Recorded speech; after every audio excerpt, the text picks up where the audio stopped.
তুমি নূরে আলা নূরুল খুদা নূরে মোহাম্মদ ওই নাম ধরিয়া পড়লে দরুদ লাগে মনে শাদ ওই নাম ধরিয়া পড়লে দরুদ লাগে মনে শাদ জোরে বলুন না সুবহানাল্লাহ তুমি নূরে আলা নূরুল খুদা নূরে মোহাম্মদ ওই নাম ধরিয়া পড়লে দরুদ লাগে মনে শাদ ওই নাম ধরিয়া পড়লে দরুদ লাগে মনে শাদ তোমার রূপের বাগার নূরের বাগার এতই আলোময় সেই আলোই হলো আদার আলো সারা দুনিয়া তোমার রূপে গড়া তোমার রূপে গড়া ওই আকাশের স্বর্ণ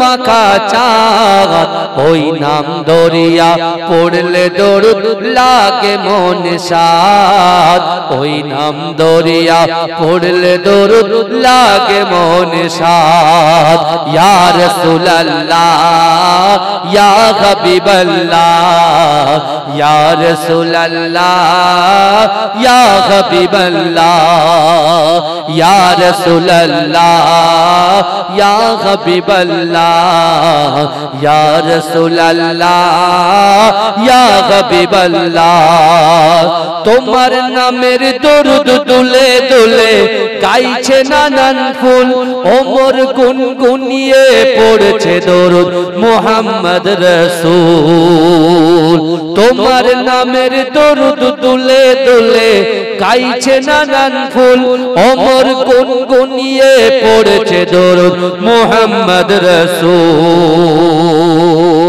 তোমার নূরের আলো তোমার নূরের আলোয় চন্দ্র তারা জ্বলছে সারা রাত ওই নাম ধরিয়া পড়লে দরুদ লাগে মনে শাদ ওই নাম ধরিয়া পড়লে দরুদ লাগে মনে শাদ তুমি নূরে আলা নূরুল হুদা নূরে মোহাম্মদ ওই নাম ধরিয়া পড়লে দরুদ লাগে মনে শাদ ওই নাম ধরিয়া পড়লে দরুদ লাগে মনে শাদ তোমার ইশকে নবী পাগল হলো তামাম সৃষ্টি কুল তোমার উম্মতয়ে ধন্য হলো তামাম মাখলুক তুমি হাসর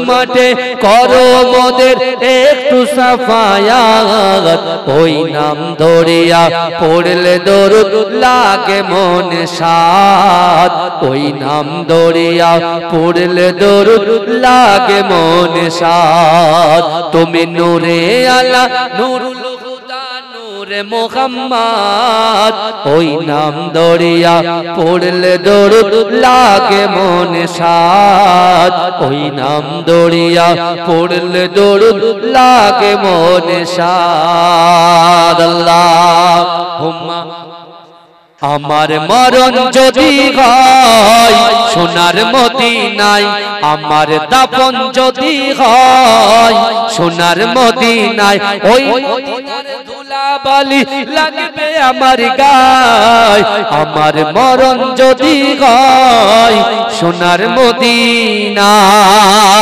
কত হাজি কেঁদে কেঁদে বলে দয়াময় মওত আমার হয় যেন নবী যে তার সুপারিশ পেলে পরে তার সুপারিশ পেলে পরে জান্নাত নসিব হয় আমার মরণ যদি হয় সোনার মদিনায় আমার দাফন যদি হয় সোনার মদিনায় ওই মদিনার ধুলাবালি লাগবে আমার গায় আমার মরণ যদি হয় সোনার মদিনায় সোনার মদিনায় গিয়ে চুম্ব নবীর পায় সালাম আমি দেব গিয়ে নবীজি রওজায় সোনার মদিনায় গিয়ে চুম্ব নবীর পায় সালাম আমি দেব গিয়ে নবীজি রওজায়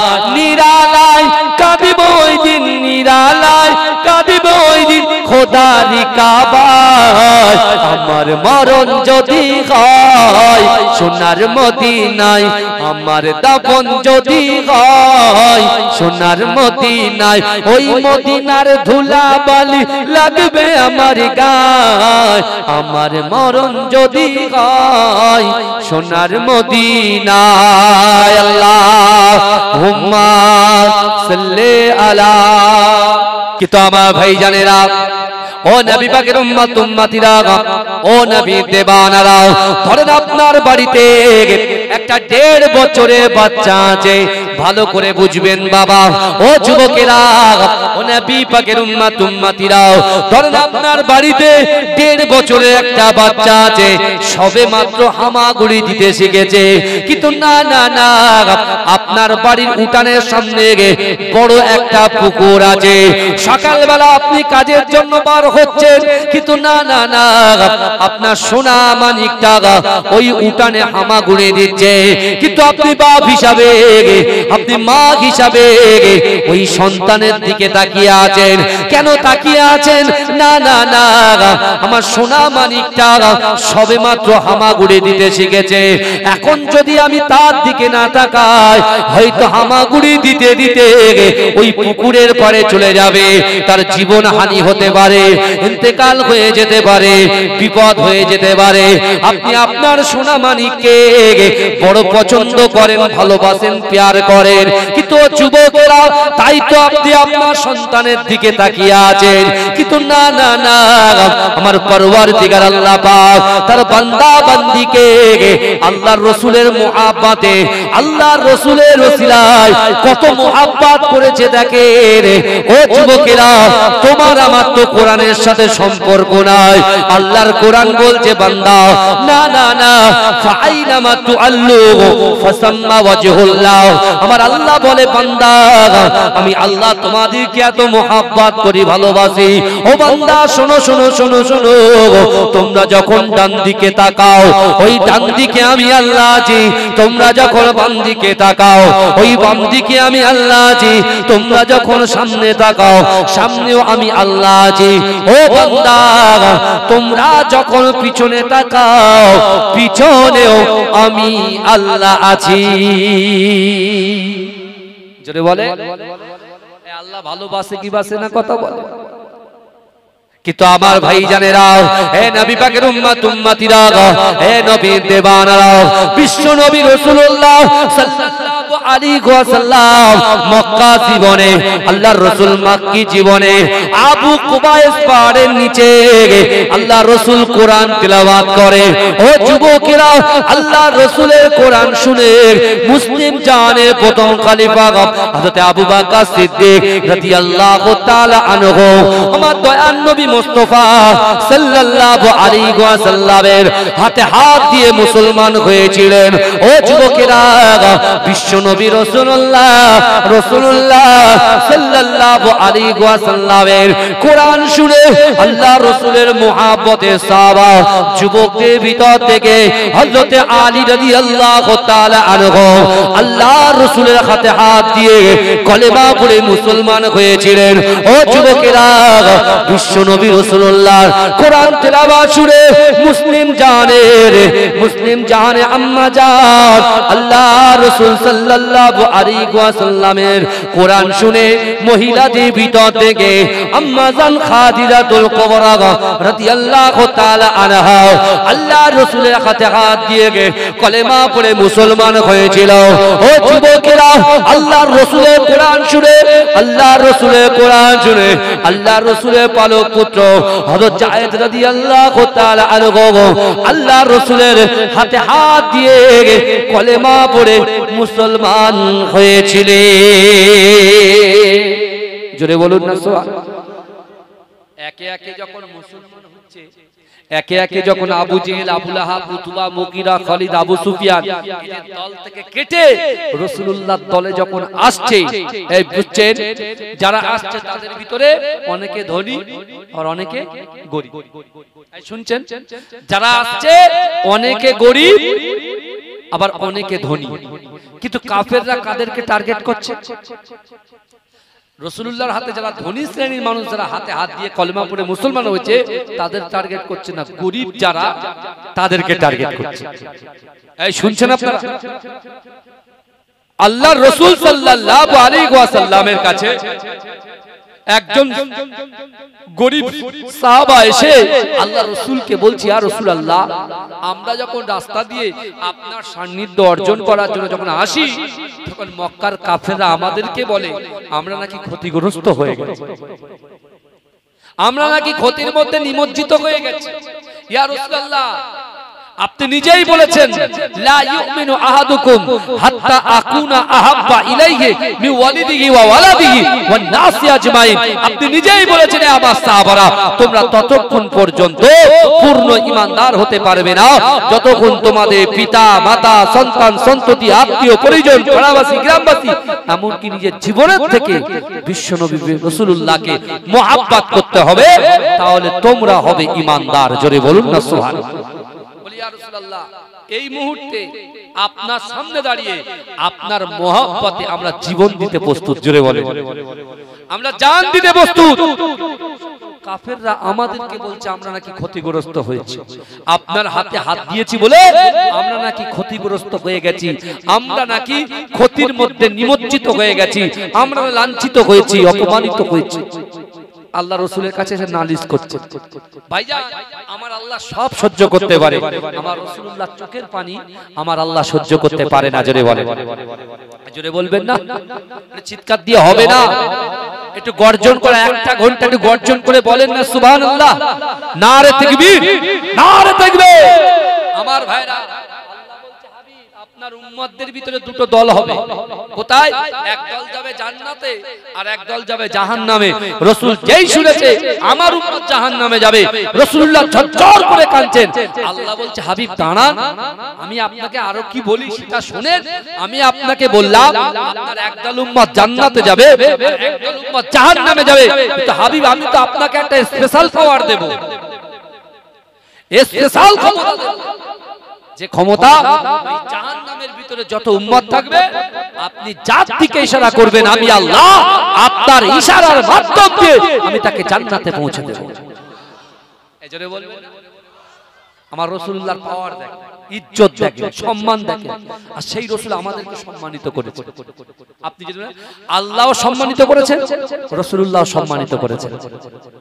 আমরা বুঝি না, একটা ছেলে এ থেকে জেড পর্যন্ত পড়তেই জানে না, কিন্তু মোবাইলটা দেন, ফেসবুক কিভাবে খুলতে হয় ইংলিশে ও ঠিক বার করে দেবে। আছে না নাই কথা বলে? একটা ছেলে বাংলা কিচ্ছু জানে না, আপনি বাংলা একটা সেট ঠিক করে রেডি করে দেন, ও যা আছে ইনস্টাগ্রাম থেকে শুরু করে সব একদম চষে ফেলবে। একটা কথা ঠিক বলছি না ভুল বলছি?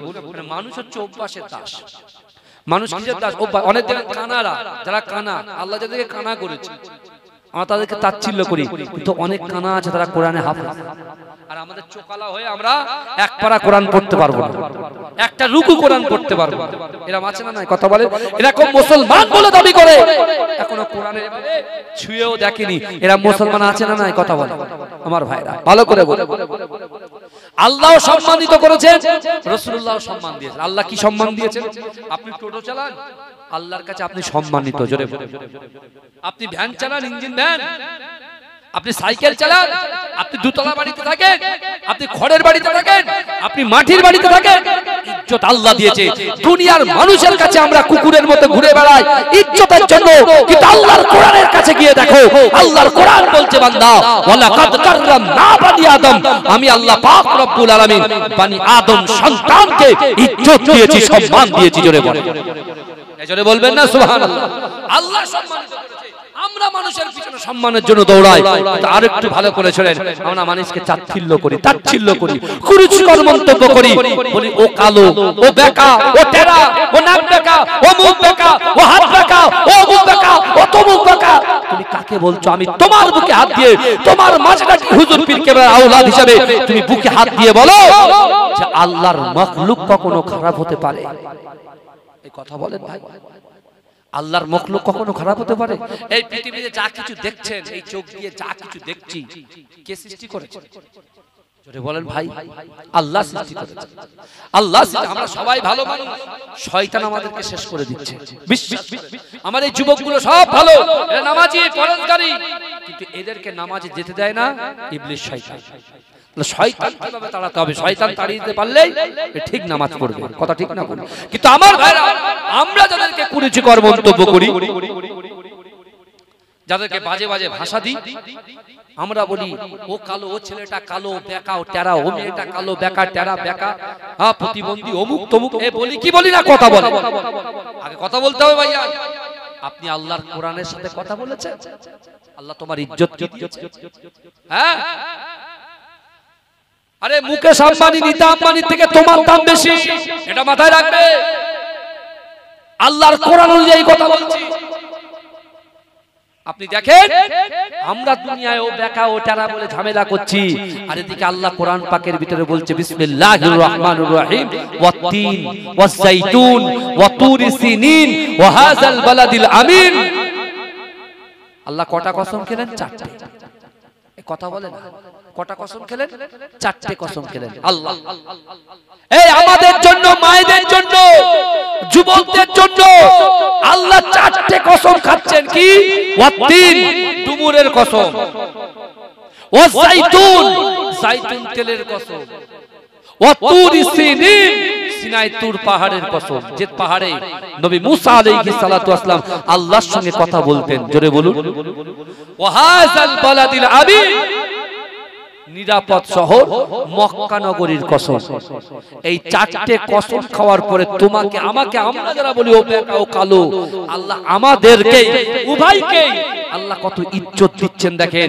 আল্লাহ বলছেন লাকাদ খলাকনাল ইনসানা ফি আহসানি তাকওয়িম, অবশ্যই আমি আল্লাহ মানুষ জাতিকে, আমার বান্দা বান্দীকে আমি আল্লাহ অতিরূপ সুন্দর, উজ্জ্বল রূপ সৌন্দর্য দিয়ে আমি আল্লাহ সৃষ্টি করেছি। জোরে সৌন্দর্য দিয়ে আমি আল্লাহ সৃষ্টি করেছি। জোরে বল। আল্লাহ সৃষ্টি কখনো খারাপ হতে পারে? তুমি যদি নিজের পায়ে নিজে কুড়ুল মারো, কে তোমাকে বাঁচাতে যাবে বলো? আমরা নিজের গর্ত নিজে খুঁড়ে নিচ্ছি। আমার সোনার ভাইরা, পরিবর্তন হতে হবে। জীবনটাকে কবরে কিভাবে সুখময় হবে, কবর কিভাবে ভালো হবে? কবর হচ্ছে অন্ধকার ঘর, সাপ বিচ্ছুর ঘর, পোকামাকড়ের ঘর। ওই ঘরে কেউ থাকবে না, দুটো জিনিস যাবে তোমার সাথে, ঈমান যাবে আর আমল যাবে। আমার ভাই জানেরা, এ নবী পাকের উম্মত উম্মতিরা, এ নবী দেওয়ানারা, বিশ্ব নবী রাসূলুল্লাহ সাল্লাল্লাহু আলাইহি ওয়াসাল্লামের ওই সকল সাহাবারা আল্লাহর রাসূলের কাছে কাঁদতে লেগেছে। ইয়া রাসূলুল্লাহ, হাবিবাল্লাহ, মক্কার কাফেরেরা আমাদেরকে বলে আপনার কাছে হাত দেওয়ার জন্য, আপনার কলেমা পড়ার জন্য, দ্বীন ইসলাম গ্রহণ করার জন্য। তারা আমাদেরকে বলছে আমরা নাকি ক্ষতিগ্রস্ত হয়ে গেছি, ক্ষতির মধ্যে নিমজ্জিত হয়ে গেছি। ও যুবকেরা, আমার আল্লাহ সবকিছু সহ্য করতে পারে, আমার রাসূলুল্লাহর কান্না আমার আল্লাহ সহ্য করতে পারে না। ও যুবকেরা, আমার আল্লাহ পাক রব্বুল আলামিন জিবরাইলকে পাঠিয়ে দিলেন।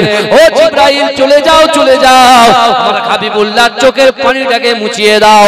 যাও যাও যাও, আমার হাবিবুল্লাহর উম্মতের জন্য, আমার হাবিবুল্লাহর উপরে আমি আল্লাহ পাক কোরআন পাকের ভিতরে 30 পারার ভিতরে সূরা আসরটাকে আমার হাবিবুল্লাহর উপরে নাজিল করে দাও। যাও যাও যাও, আমার হাবিবুল্লাহর কাছে সূরা আসরটাকে দিয়েছো। আমার হাবিবুল্লাহ জানো আমার বান্দা বান্দীকে এই কথাগুলো পড়ে পড়ে শুনিয়ে দেয়। ও যুবকেরা, ও নবী পাকের উম্মত উম্মতিরা, বিশ্ব নবী রাসূলুল্লাহ সাল্লাল্লাহু আলাইহি ওয়াসাল্লাম সাহাবাদেরকে সূরা আসর পড়ে শুনিয়ে দিলেন। ও আমার সাহাবারা, তোমরা দুঃখ পেও না, তোমরা দুঃখ পেও না, ব্যথা পেও না। আমার আল্লাহ পাক রব্বুল আলামিন তোমাদের প্রশ্ন জবাব দিয়ে দিয়েছে, কাফেরদের প্রশ্নের জবাব দিয়ে দিয়েছে। কি জবাব দিয়েছে? বিশ্ব নবী রাসূলুল্লাহ বললেন ওয়াল আসরি ইন্নাল ইনসানা লাফি খুসর ইল্লাল্লাযিনা আমানু ওয়া আমিলুস সালিহাতি ওয়া তাওয়াসাউ বিল হক ওয়া তাওয়াসাউ বিস সাবর। জোরে বলুন সুবহান। জোরে বলেন না সুবহানাল্লাহ। নারে দেখবে আল্লাহ কাফেরদের জবাব দিয়ে দিয়েছে। কাফেররা বলছে আমরা নাকি, আর আল্লাহ বলছে আল্লাহ সময়ের শপথ খেলেন, আল্লাহ আসরের শপথ খেলেন। আসর থেকে মাগরিবের টাইমটা অনেক শর্ট না? ফজর থেকে জোহর পর্যন্ত লং টাইম। একবার ভেবেছেন আল্লাহ যদি এটাকে শর্ট করে দিত তুমি কিভাবে কাজ করতে, কাজ এগিয়ে দিতে পারতাম আমরা? আমাদের এই এখন যে আপনার যে এনুমিনেশন ফর্ম যেটা ফিলআপ করেছেন, বুঝতে পেরেছেন যে ফর্মটা আপনাদের, ওই ফর্মটা আপনার কার কাছে? বিএলওর কাছে দিয়েছেন তো?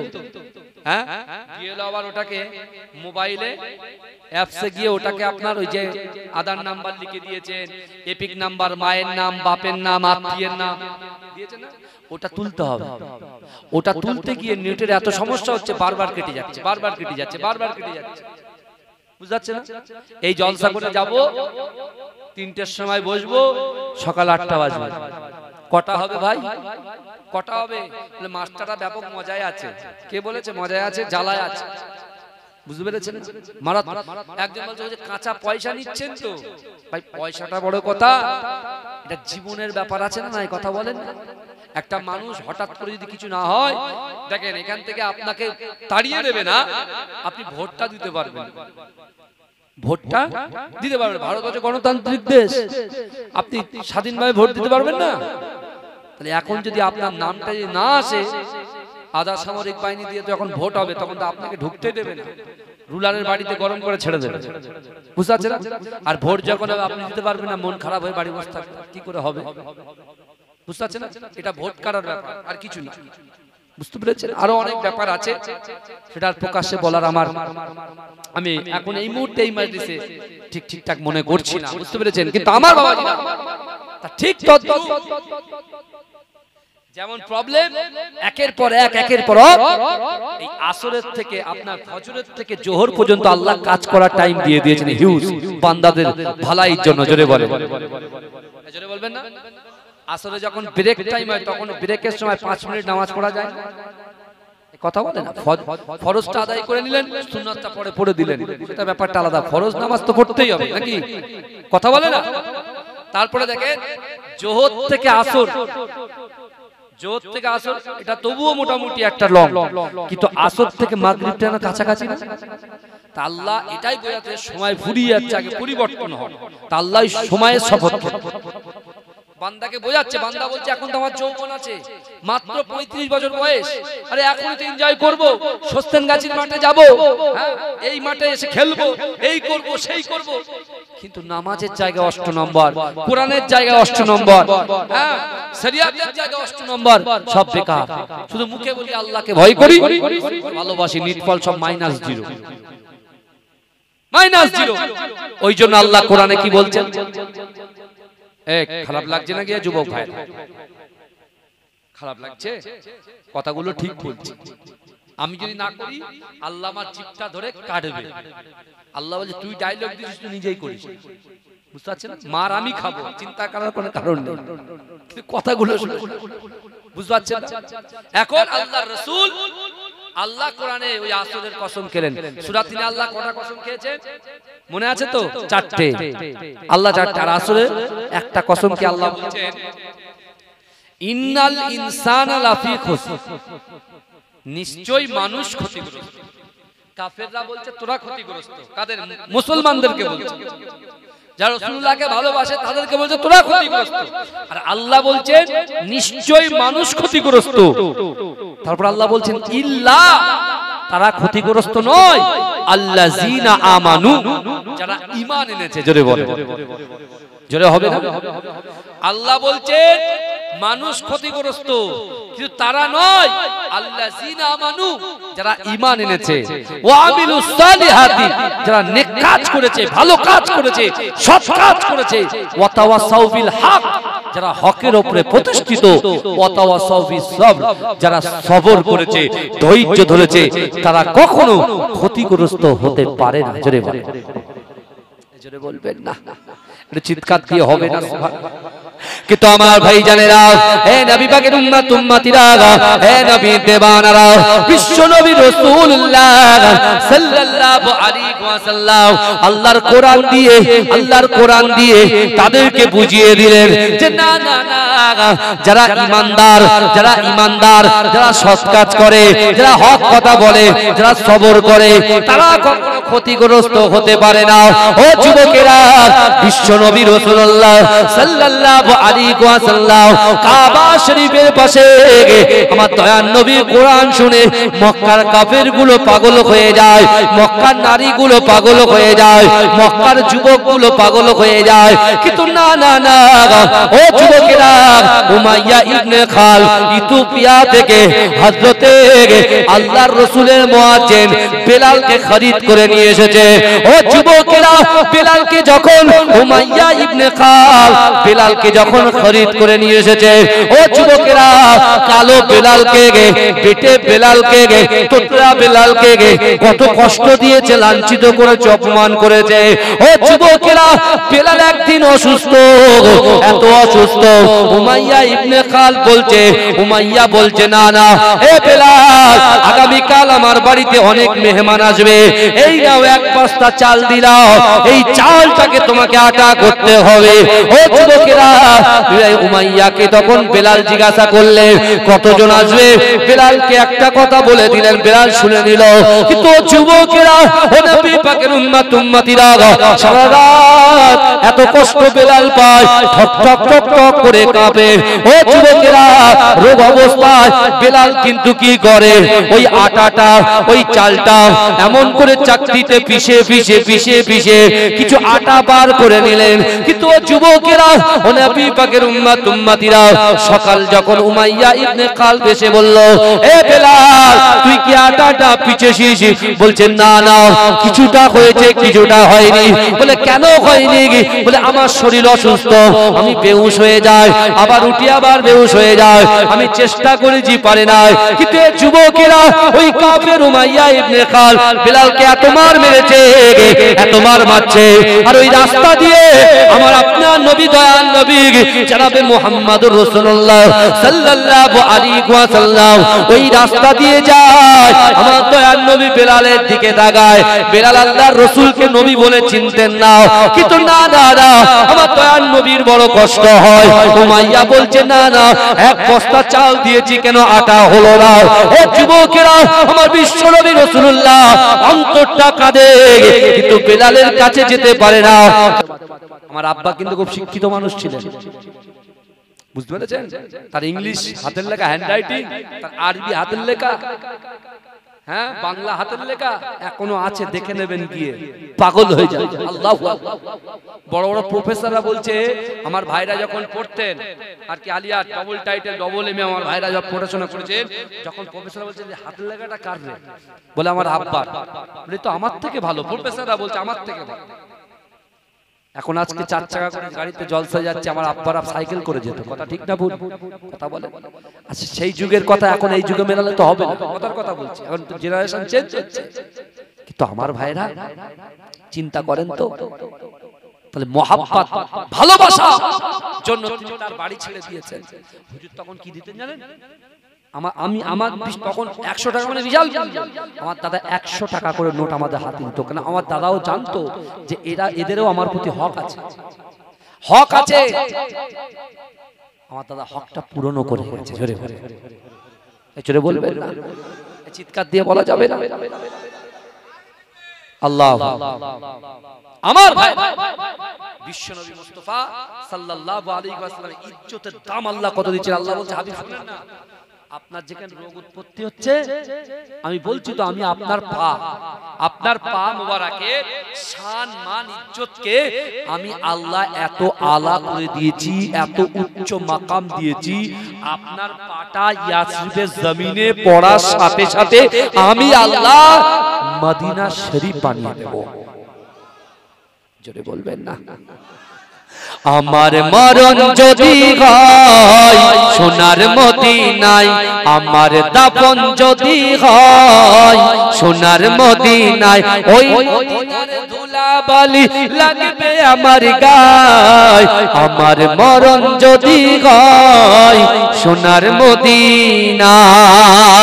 কত হাজি কেঁদে কেঁদে বলে দয়াময় মওত আমার হয় যেন নবী যে তারায়। তার সুপারিশ পেলে পরে, তার সুপারিশ পেলে পরে জান্নাত নসিব হয়। আমার মরণ যদি হয় সোনার মদিনায়, আমার দাফন যদি হয় সোনার মদিনায়। ওই মদিনার ধুলা বালি লাগবে আমার গায়। আমার মরণ যদি হয় সোনার মদিনায়, সোনার মদিনায় গিয়ে চুম্ব নবীর পায়, সালাম আমি দেব গিয়ে নবীজি রওজায়। সোনার মদিনায় গিয়ে চুম্ব নবীর পায়, সালাম আমি দেব গিয়ে নবীজি রওজায়। নিরালায় কাঁদিব ওই দিন, নিরালায় কাঁদিব ওই দিন খোদারি কাবায়। আমার মরণ যদি হয় সোনার মদিনায়, আমার দাফন যদি হয় সোনার মদিনায়। ওই মদিনার ধুলা বালি লাগবে আমার গায়। আমার মরণ যদি হয় সোনার মদিনায়। আল্লাহুম্মা সাল্লি আলা।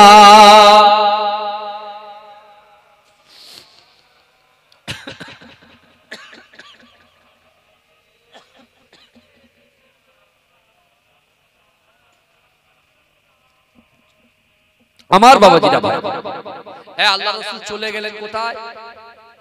বলেন কোথায় গেলেন? মদিনা শরীফ। কোথায় গেলেন বলেন? মদিনা শরীফে চলে গেলেন।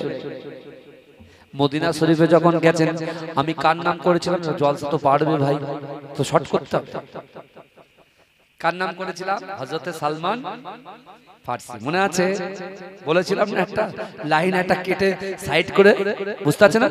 সেই সালমান ফারসি ওই ধর্ম যাজকের কথা শুনে কিভাবে মদিনায় পৌঁছাবো, কিভাবে পৌঁছাবো বলছে, তুমি এখান থেকে চলে যাও দামেস্ক।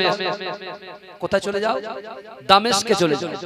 দামেস্কে গিয়ে ওখানে সব মদিনা থেকে আসা মানুষগুলো ব্যবসা করতে আসে, তাদের সঙ্গে কথা বলো আর তাদেরকে তুমি তোমার মনের কথাটা খুলে বলো। যাও। সালমান ফারসি বাড়িতে গেছে। বাড়িতে গিয়ে বাপ তো বড় লোক, ধনী ব্যক্তি। সালমান ফারসির বাপ ব্যাপক ধনী, মাও ধনী, বাপও ধনী। শাহী খানা, শাহী বেডরুম, শাহী দস্তরখান, খাওয়া দাওয়া, রাজকীয় ব্যাপার। শুনছেন তো নাকি? রাজকীয় ব্যাপার। কিন্তু বাবাজি বিশ্ব নবীর মহাব্বতে শাহী খানা ছেড়ে দিল, বাপ ছাড়লো, মা ছাড়লো, অর্থ ছাড়লো, সম্পত্তি ছাড়লো, ছেড়ে দিয়ে সোজা কিছু টাকা পয়সা গাটুরিতে বেঁধে নিয়ে সোজা দামেস্ক। দামেস্কে গিয়ে ভাই মুনাফিক সব জায়গায়। শুনছেন বাপ? মুনাফিক সব জায়গায়।